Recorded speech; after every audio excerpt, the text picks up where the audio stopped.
Yes Anmol, am I audible बेटा? Yes ma'am. Thank you.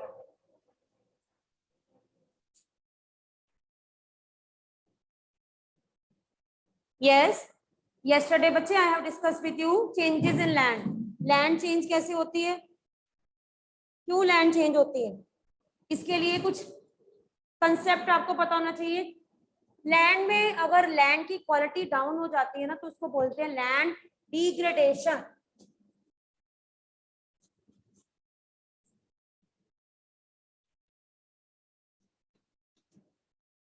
This is due to pollution also, है ना।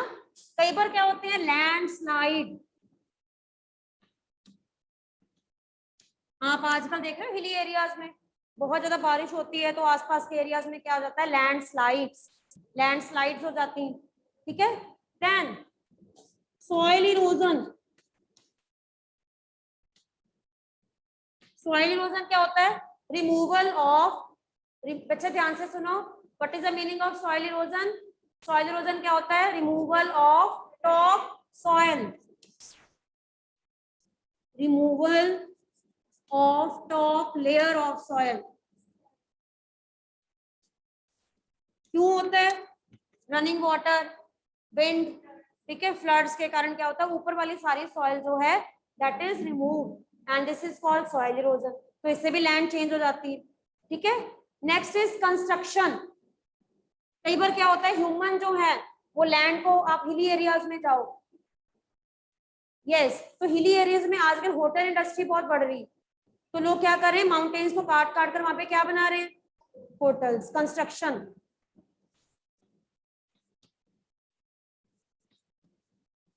जिसके कारण भी लैंड जो है वो चेंज हो रही है।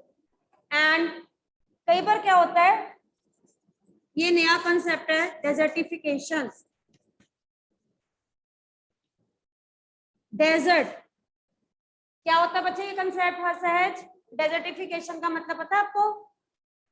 डेजर्ट से ही नाम क्या होता है कि सपोज कोई एरिया है, उस एरिया में पहले ग्राउंड का वाटर लेवल जो था वो ठीक था, लेकिन ड्यू टू हॉट टेम्परेचर या हॉट क्लाइमेट पानी का जो लेवल है वो धीरे धीरे क्या हो गया, नीचे हो गया। तो वहां के लोग क्या करेंगे, फिर वहीं पे रहेंगे, शिफ्ट कर जाएंगे, दे विल शिफ्ट। एंड वो एरिया जो है, उस एरिया के जो लोग हैं वो धीरे धीरे उन एरियाज को छोड़ जाएंगे। इस प्रोसेस को क्या बोलते हैं, डेजर्टिफिकेशन। जिसके कारण क्या होता है, जब बहुत हाई टेम्परेचर हो जाता है, सॉइल एल्यूवियल नहीं रहती है, एरिया बैरन हो जाता है, डेजर्ट हो जाता है, तो लोग भी कई बार क्या होते हैं, एरिया को छोड़ देते हैं, ठीक है।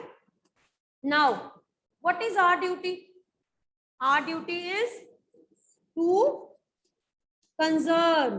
कंजर्व का मतलब लैंड को बचाना, तो ये होता है कंजर्वेशन। हमारी ड्यूटी क्या है, कंजर्वेशन ऑफ लैंड। हम लैंड को कैसे बचा सकते हैं, ठीक है बच्चे। लैंड है, मैंने आपको बताया कि लैंड जो होती है ना, कल्टीएबल लैंड, कल्टीएबल लैंड को एरेबल भी कहते हैं या एग्रीकल्चर।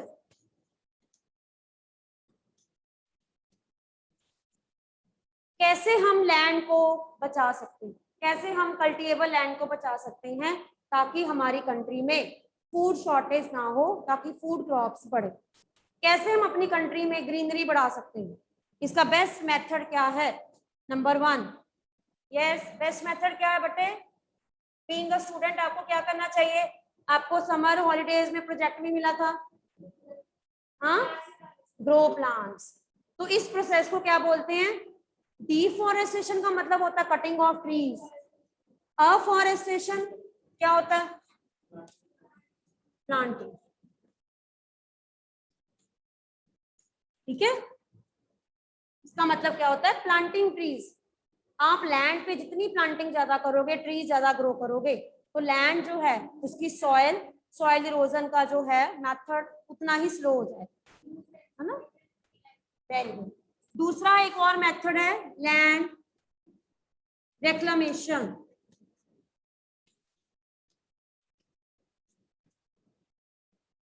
इसमें क्या होता है, अगर आप ये सोचो कि किसी लैंड के ऊपर लगातार एग्रीकल्चर करते रहोगे तो क्या होगा, क्या होगा, उसकी फर्टिलिटी कम हो जाएगी। तो रेक्लामेशन का मतलब होता है कि लैंड को कुछ देर के लिए क्या करना चाहिए, कुछ देर के लिए छोड़ देना चाहिए। जैसे आपका मोबाइल है, मोबाइल की एक पर्टिकुलर बैटरी आवर्स होते हैं, चार्जिंग खत्म हो गई, 0 हो गया, क्या मोबाइल चलेगा? फिर आपको क्या करना पड़ेगा? इट मीन्स आपने मोबाइल को चार्जिंग पे छोड़ दिया, अब आप मोबाइल को टच नहीं करोगे। लेकिन ऐसा ही लैंड भी ऐसी होती है, आपने लैंड को यूज कर लिया, कुछ देर के लिए लैंड को क्या करना पड़ता है, रेक्लामेशन का मतलब है, ताकि लैंड अपनी फर्टिलिटी खुद अचीव करे। देन कई बार क्या होता है, किसी पर्टिकुलर एरिया में पेस्टिसाइड्स, फसलों को कीड़ा लग जाता है, तो उस एरिया में सॉइल को या क्रॉप्स को बचाने के लिए लोग क्या करते हैं, chemical fertiliser,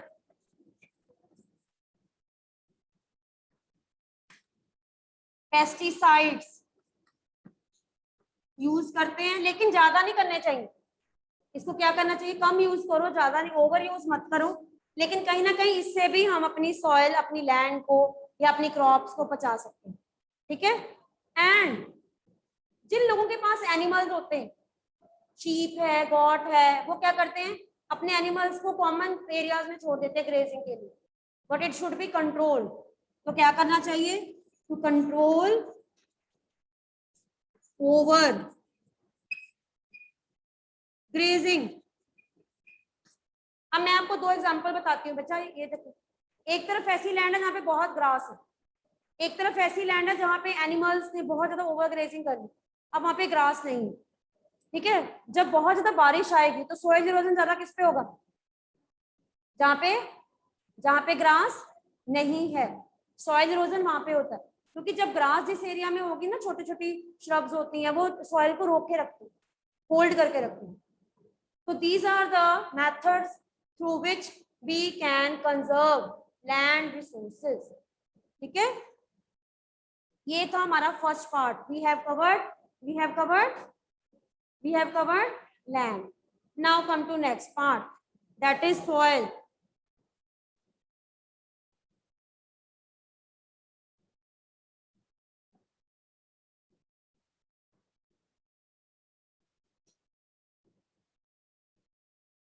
next is soil. सबसे पहले आपको पता होना चाहिए इसका मीनिंग।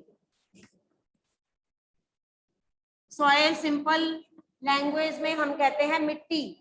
सॉइल जो है, सॉइल क्या होती है, ब्रेकिंग अप प्रोसेस क्या होता है, ठीक है। हाँ, या ये भी कह सकते हैं कि ये ना एक काइंड ऑफ लेयर होती है, थिन लेयर,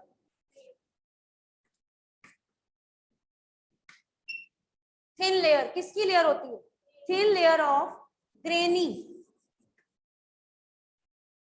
ग्रेनी सब्सटेंस। इसको हम हाथ में पकड़ते हैं तो उसका जो टेक्सचर होता है वो ग्रेनी होता है। ठीक है, the layer of granny substance covering the surface, covering, जो सरफेस को कवर करता है ऑफ अर्थ। सो इसको ऐसे याद रखो, what is soil, soil is thin layer, मिट्टी लेयर ही होती है ना, लेयर। बच्चे अगर हम किसी जगह पे एरिया को डिग करेंगे, क्या अंदर मिट्टी मिट्टी है, नो, एक पर्टिकुलर लेवल तक मिट्टी होती है, थिन लेयर ग्रेनी सब्सटेंस। अगर हम इसको हाथ में पकड़ेंगे तो ये ग्रेनी है टेक्सचर इसका, कवरिंग द सरफेस, सरफेस के कवर को जो है उसको, अर्थ के सरफेस को कवर करती है। अब इमेजिन करो बच्चे, अगर मिट्टी ना होती तो क्या होता, हाँ जी, सॉइल ना होती तो क्या होता, प्लांट्स नहीं ग्रो होते, ट्रीज ग्रो नहीं होते। ठीक है, तो ये है इसकी डेफिनेशन। एंड ये बनती कैसे है, it is made up of, soil को बनने के लिए बहुत से फैक्टर्स जो हैं, organic matter, made up of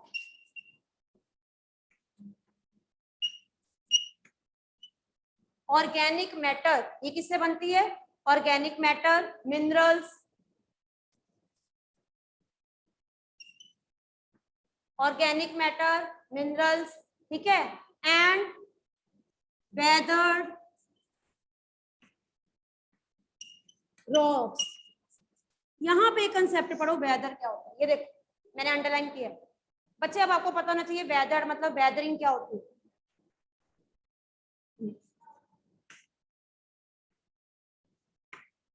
ये देखो बच्चे ध्यान से, हिली एरियाज में जो माउंटेन्स होती हैं, इन माउंटेन्स में बहुत बड़ी बड़ी रॉक्स होती है,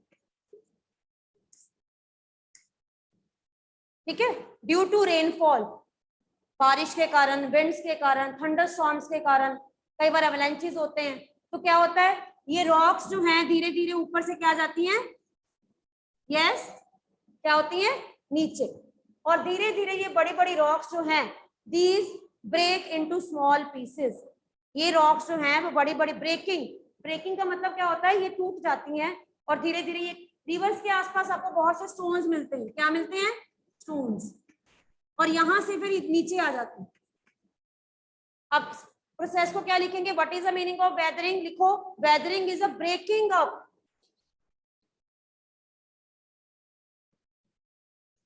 weathering is breaking up of exposed,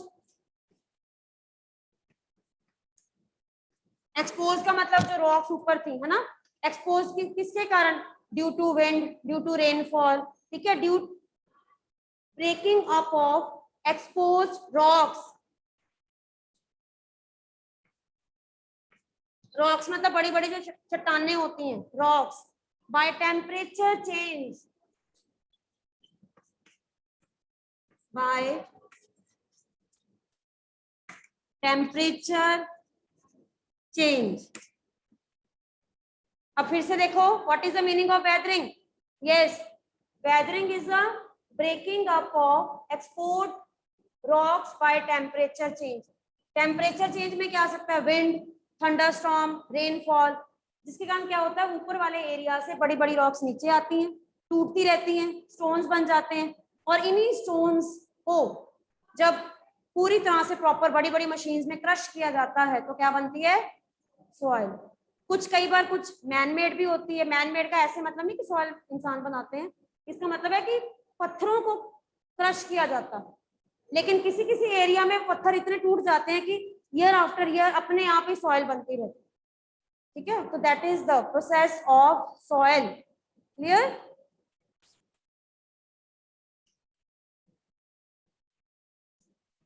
yes आगे हम पढ़ते हैं। कई बार क्या होता है, अब वेदरिंग में ही मैंने आपको एग्जांपल दी, वेदरिंग में ही कई बार क्या होता है, लैंडस्लाइड,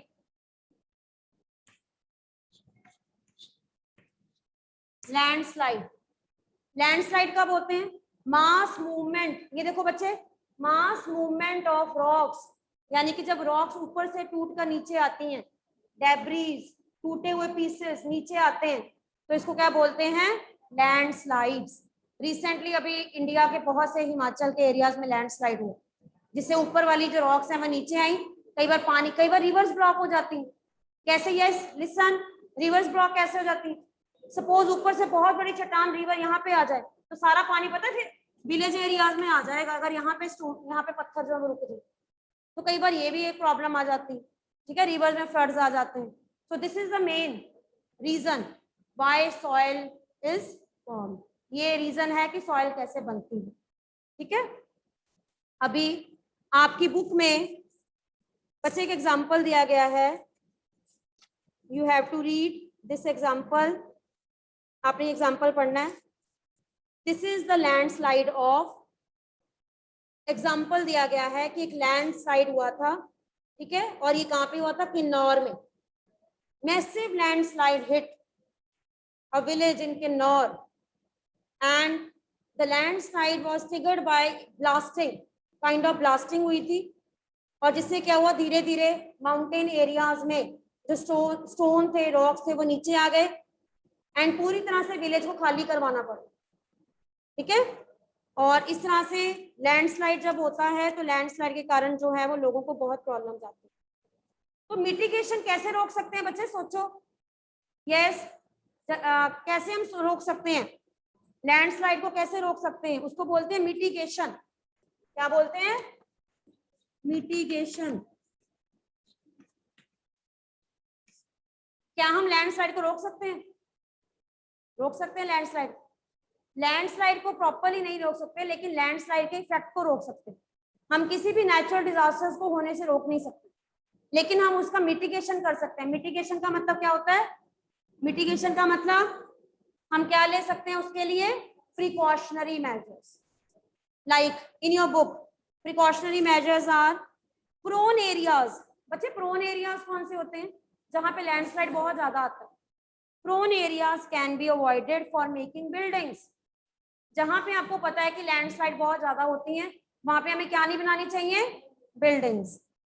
देन ये देखो पिक्चर देखो बच्चे, in this picture retention wall is made. क्या होती है रिटेंशन वॉल? ये देखो बच्चे सारे पिक्चर देखो।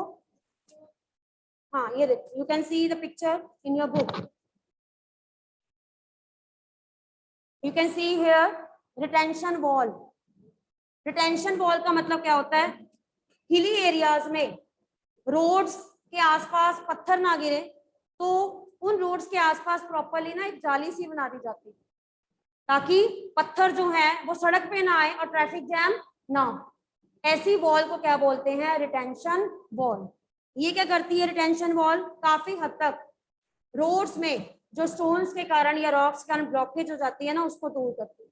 ठीक है, सो this is the mitigation. Mitigation का मतलब क्या होता है? हम लैंडस्लाइड को नहीं रोक सकते, लेकिन हम प्रिकॉशनरी मेजर्स ले सकते हैं। और बारिश के टाइम में हमें हिली एरियाज में नहीं जाना चाहिए। अगर हम बारिश के टाइम में हिली एरियाज में जाएंगे तो what will happen? Traffic jam हो सकता है, लैंडस्लाइड हो सकता है, तो रिस्क ज्यादा होता है। इस तरह से हमें काफी हद तक जो है प्रिकॉशनरी मेजर्स लेकर लैंडस्लाइड के जो डिजास्टर्स इफेक्ट हैं उसको रोक सकते हैं। अब आ जाइए सॉइल फॉर्मेशन। सॉइल फॉर्मेशन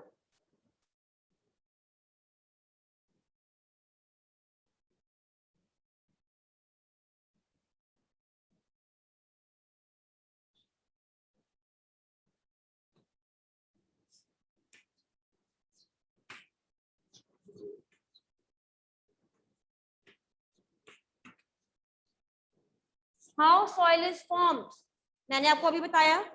ठीक है, soil is form due to weathering of rocks. ठीक है, लेकिन आपको पता है इसके लिए आपने एक टेबल की तरह इसको याद रखना। सॉइल फॉर्मेशन, ये देखिए बच्चे, सेंटर में सॉइल। सॉइल की फॉर्मेशन कितने फैक्टर्स पे डिपेंड करती है कि मिट्टी कैसी होगी? ये कैसे, किस पे डिपेंड करती है? Number 1 climate. ठीक है, क्लाइमेट कैसा है ये मैं एक्सप्लेन करती हूँ, पहले इसको टेबल की तरह लिखो। Number 2 time. सॉइल की क्वालिटी डिपेंड करती है कि उसको कितना टाइम लगा है। Number 3 flora and fauna. Flora होता है बेटा, ये देखो ट्रीज और सहज। Flora means trees, fauna means animals. Flora means trees, fauna means animals. Next is relief.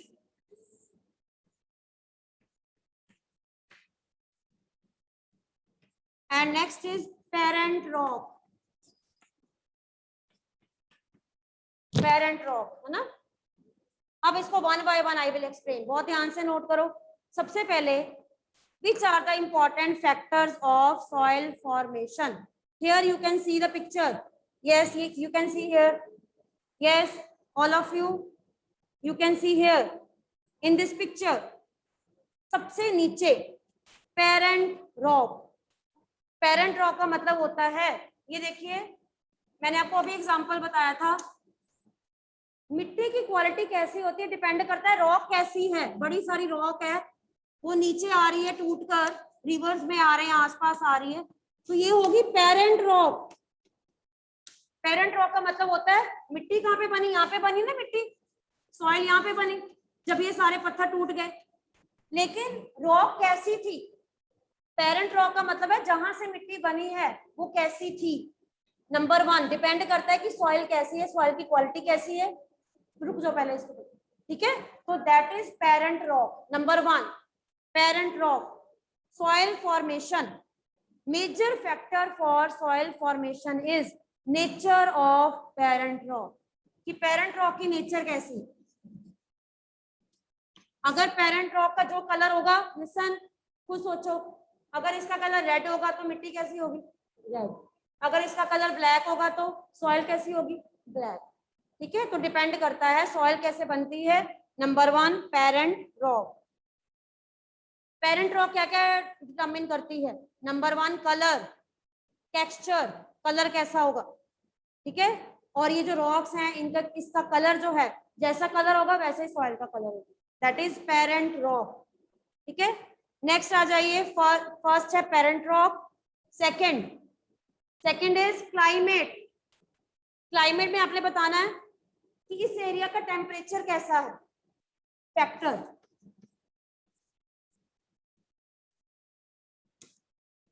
अगर तो यहाँ पे सारा साल बर्फ जमी रहती तो सॉइल डिफरेंट होगी, लेकिन अगर ये लेह लद्दाख की तरह है जहाँ पे मिट्टी ज्यादा होती है तो इसकी क्वालिटी अलग होगी। टेम्परेचर डिपेंड करता है हाई है या लो है, ठीक है। दूसरा है रेनफॉल। क्लाइमेट में क्या आ जाता है? रेनफॉल। अगर यहाँ पे बहुत ज्यादा बारिश हो रही है तो लैंडस्लाइड ज्यादा आएगी और मिट्टी जल्दी बनेगी, ठीक है। लेकिन यहाँ पे लैंडस्लाइड नहीं हो रही है, बारिश नहीं आती है। दूसरा एक रीजन है कि यहाँ पे जो क्लाइमेट है वो भी सेफ है, अलग अलग चेंज नहीं हो रहा है, तो यहाँ पे सॉइल फॉर्मेशन का प्रोसेस उतना ही क्या हो जाएगा, हाई की स्लो हो जाएगा, ठीक है।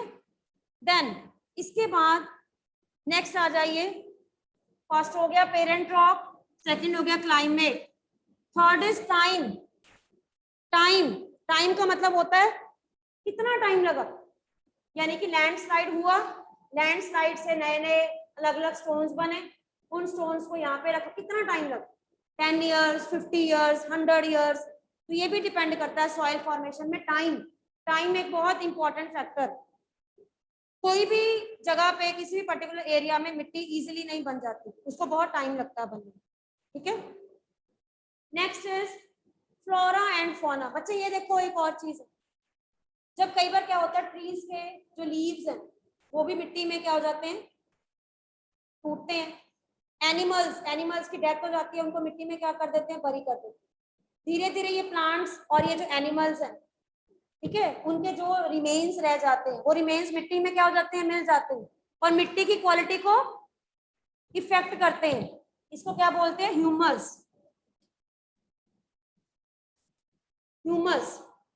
आप ये देखो कि हर रोज देखो इतने ट्रीज के इतने प्लांट्स टूटते हैं, लीव्स टूटते हैं, पत्ते गिरते हैं, तो नीचे अगर मिट्टी होती है तो पत्ते कहाँ जाते हैं, मिट्टी में ही मिल जाते हैं और धीरे धीरे ये मिट्टी में मिल जाते हैं। 10 डेज के बाद, 1 मंथ के बाद, 2 मंथ्स के बाद धीरे धीरे मिट्टी का पार्ट बन जाते हैं। कई चीजें नहीं बनती। कौन कौन चीजें नहीं बनती? प्लास्टिक। तो हमें प्लास्टिक का यूज कम करना चाहिए।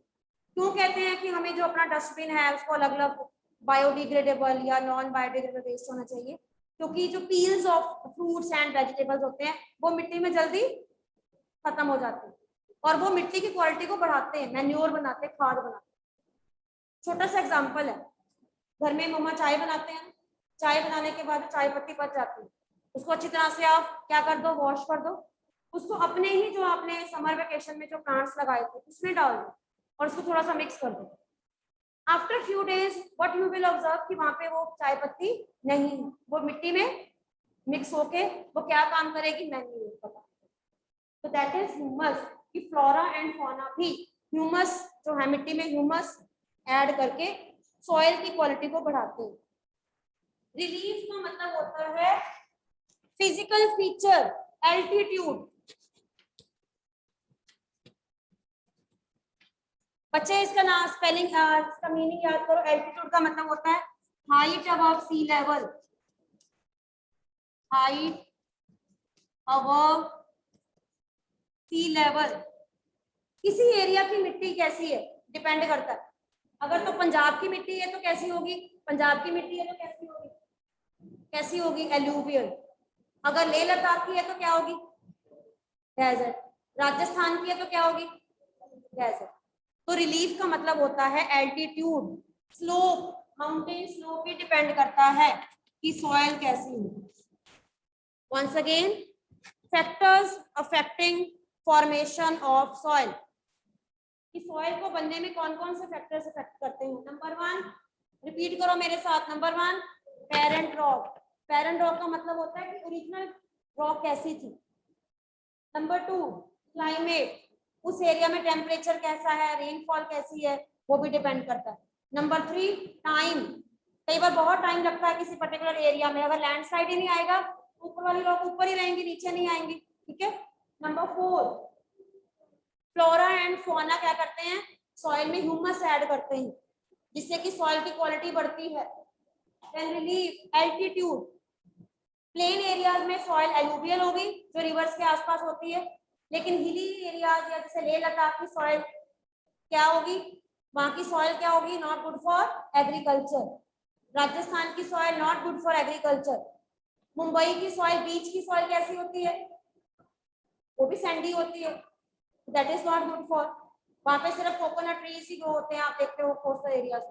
तो हर सॉइल की जो क्वालिटी है एरिया के अकॉर्डिंग, टेम्परेचर के अकॉर्डिंग, क्लाइमेट के अकॉर्डिंग अलग अलग हो, ठीक है। हाँ जी, नेक्स्ट आ जाइए, how we can conserve soil, हम सॉइल को कैसे बचा सकते हैं।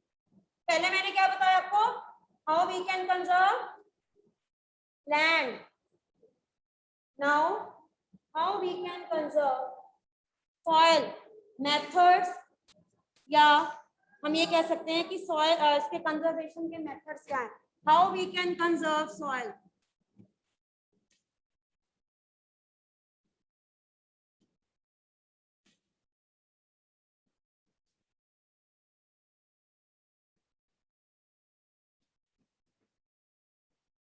नंबर 1, ये बहुत इजी है कि हम सॉइल को कैसे बचा सकते हैं। नंबर 1, सबसे पहले आपने बताना है soil can be conserve with the help of mulching.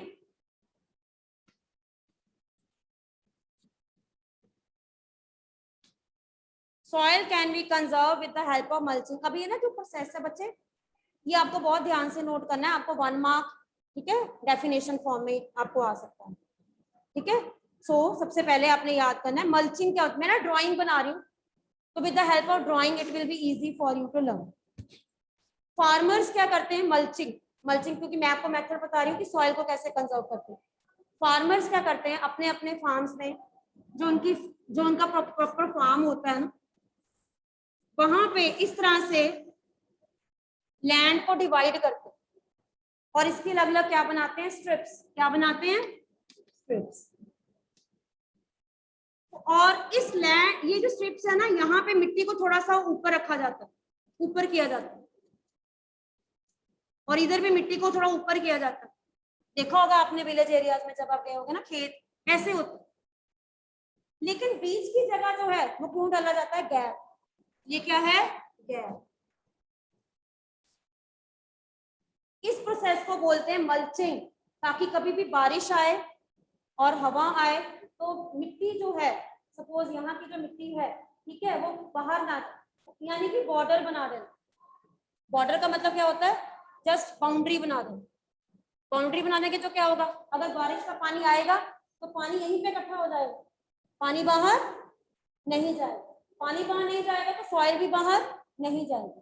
तो इस प्रोसेस को क्या बोलते हैं, मल्चिंग। मल्चिंग का मतलब क्या होता है, ये जो गैप रखा जाता है, ठीक है। सपोज अगर ये मल्चिंग ना करें और जो क्रॉप्स हैं उनको बिना लाइन के ऐसे आसपास इस तरह से ग्रो किया जाए, बिल्कुल ऐसे गैप बिल्कुल ना छोड़ा जाए, बिल्कुल गैप ना छोड़ा जाए, तो क्या होगा, जब बारिश आएगी, बारिश का पानी आएगा तो सारी मिट्टी जो है वो बह जाएगी और प्लांट्स जो है या क्रॉप्स हैं वो भी पानी में बह जाएंगे। तो write down what is the process of mulching. Mulching क्या होती है, the bare ground between plants, bare ground खाली छोड़ी जाती है, बेयर का मतलब होता है खाली छोड़ना, बेयर ग्राउंड, ये खाली छोड़ा gap, bare ground between plants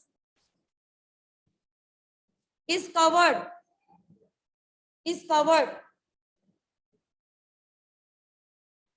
ठीक है। यहाँ पे जो है खाली छोड़ी जाती है और यहाँ पे सॉइल होती है, बीच में सॉइल है, बीच में क्या है, सॉइल, ताकि बारिश में या जब बहुत ज्यादा स्टॉर्म्स आते हैं उस टाइम पीरियड में जो ये प्लांट्स हैं या जो सॉइल है वो बाहर ना जाए, पानी बाहर ना जाए, बाउंड्री वॉल्स बना दी जाती है। और ये सॉइल के मॉइस्चर को भी कंट्रोल करती है। सॉइल मॉइस्चर, इससे सॉइल का मॉइस्चर कंट्रोल रहता है। कई बार बीच में पानी छोड़ दिया जाता है, पानी छोड़ देंगे तो क्या होगा, मिट्टी जो है वो गीली रहेगी और प्लांट्स को प्रॉपर पानी मिलता है। समझ आए?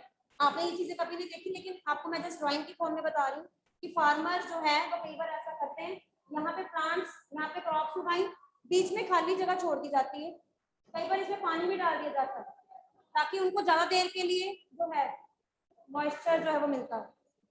क्लियर? अच्छा, नॉर्मली आप देखो अगर अपने घर में प्लांट्स में पानी डालते हो तो इवनिंग तक पानी सूख जाता है, आपको दोबारा से देना पड़ता है ना पानी। लेकिन यहाँ पे क्या होगा, अगर बीच में पानी है तो आप 2-3 डेज तक अगर पानी नहीं भी दोगे तो क्या होगा, मॉइस्चर क्या रहेगा, रिटेन रहेगा। That is called mulching, it is called mulching. Next आ जाओ, कॉन्ट्योर बैरियर्स।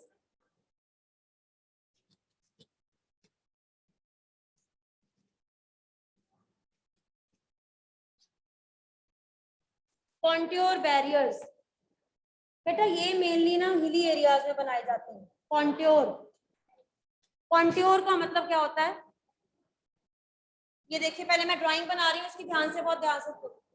ये माउंटेन एरियाज हैं सपोज, है ना,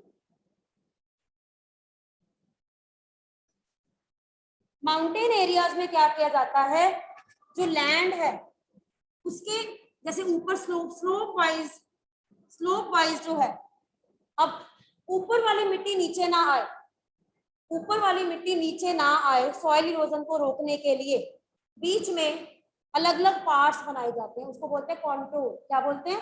कॉन्टूर। इसमें क्या किया जाएगा, ये देखो,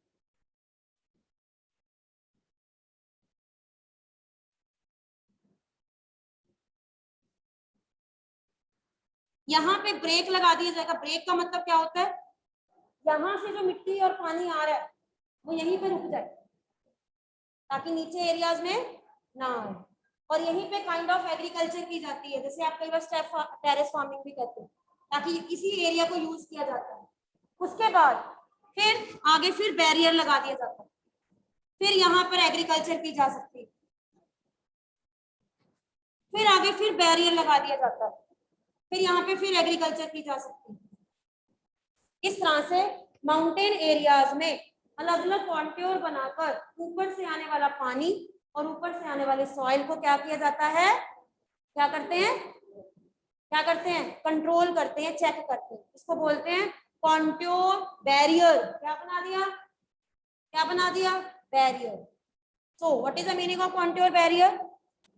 contour barriers are prepared mainly on the slopy land, जहाँ पे लैंड की स्लोप्स होते हैं।